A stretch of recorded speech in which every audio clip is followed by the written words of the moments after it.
ఒక్కొక్కళ్ళకి ఒక్కొక్క lunch time or break అలా ఉంటుంది కదా. స్కూల్కి అయితే పిల్లలకి ఆఫ్టర్నూన్ 12:31కి, ఆఫీస్ అయితే 2కి అలా ఉంటుంది కదా. మాకైతే ఇక్కడ వాన బ్రేక్ అనమాట.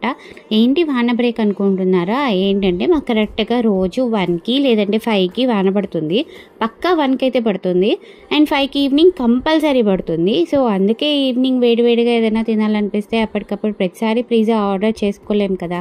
అందుకని ఇలా బ్రెడ్ పిజ్జా చేసేసుకొని ఎంజాయ్ చేస్తున్నాం అనమాట.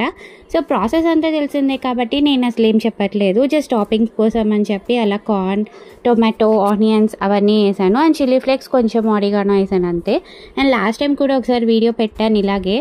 అండ్ టేస్ట్ అయితే మాత్రం అదిరిపోయింది. కొంచెం బటర్ వేసుకొని అటు ఇటు రోస్ట్ చేసేసుకోవడమే, దాన్ని అంతా అడ్జస్ట్ చేసేసుకొని దట్స్ ఇట్. మన పిజ్జా అయితే రెడీ అయిపోయింది అనమాట. చాలా యమ్మీ అండ్ చాలా ఈజీ కూడా ఇంట్లోనే అండ్ హెల్దీ కూడా.